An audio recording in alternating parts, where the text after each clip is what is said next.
Iremos falar sobre a refração, em específico sobre as lentes. Lente é um elemento que atua sobre refração introduzido no meio onde a luz se propaga e que reproduz a distribuição da energia transmitida independente da frequência da luz.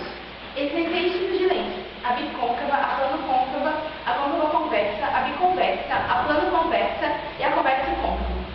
Mas nós vamos falar apenas dos mais comuns, as côncavas e as convexas.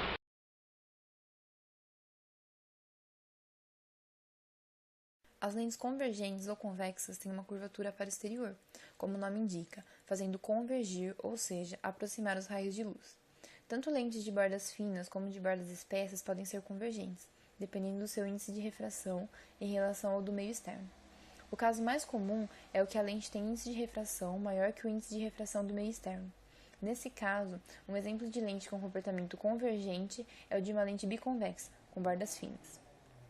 Já o caso menos comum ocorre quando a lente tem menor índice de refração que o meio. Nesse caso, um exemplo de lentes com comportamento convergente é o de uma lente bicôncava, com bordas espessas.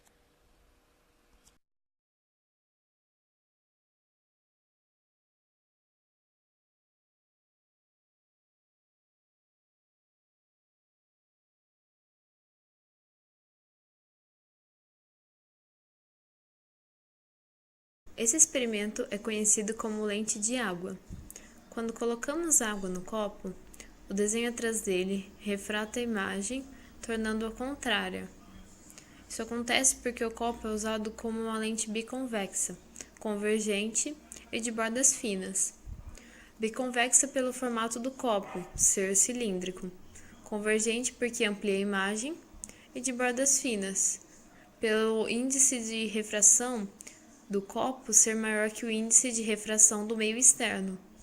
Então, quando a água atinge a imagem do desenho atrás, o ponto da direita refrata a luz para a esquerda e o ponto da esquerda refrata a luz para a direita, formando o efeito.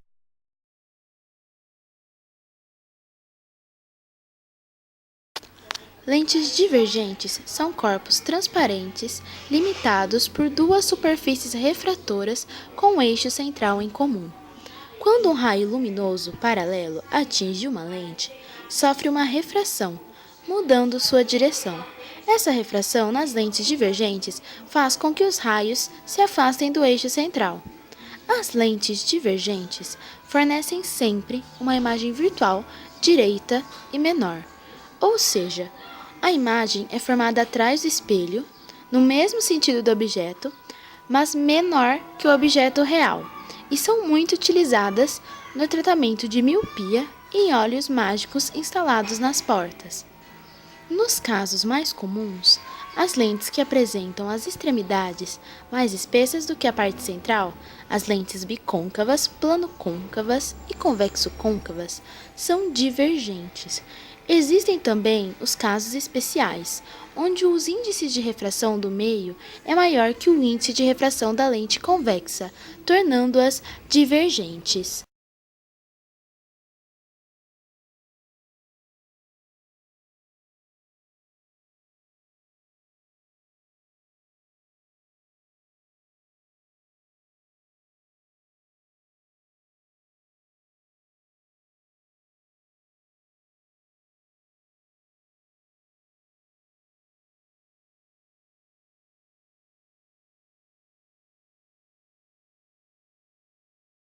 Essa é a experiência do microscópio caseiro. Um poderoso microscópio, que aumenta até 1000 vezes, pode ser feito apenas com uma caneta laser e uma seringa. A única coisa a ser feita é apontar o feixe de luz para a gota e ver a imagem gigante da gota se projetando sobre uma parede. O princípio físico desse microscópio é simples. A gota d'água funciona como uma lente esférica. Ela recebe a luz do laser e, como em uma lente biconvexa, faz os raios convergirem e depois se dissiparem, projetando uma imagem na parede. Como os micro-organismos da água estão na passagem dessa luz, acabam sendo reproduzidos em tamanho gigante.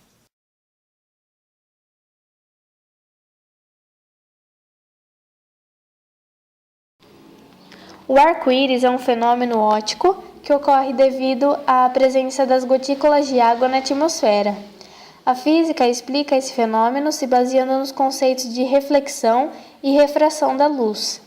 A luz branca, quando irradiada pelo Sol, penetra nas gotas de água suspensas na atmosfera, e ao mudar do meio de propagação, ou seja, do ar para a água, a luz sofre refração, juntamente com o desvio da luz.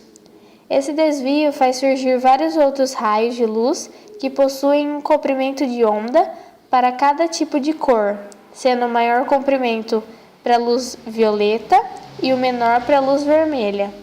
Após a refração, os raios que surgiram da decomposição da luz branca sofrem a reflexão, sendo refletidos internamente pelas paredes das gotas de água, retornando para a atmosfera e formando o arco-íris.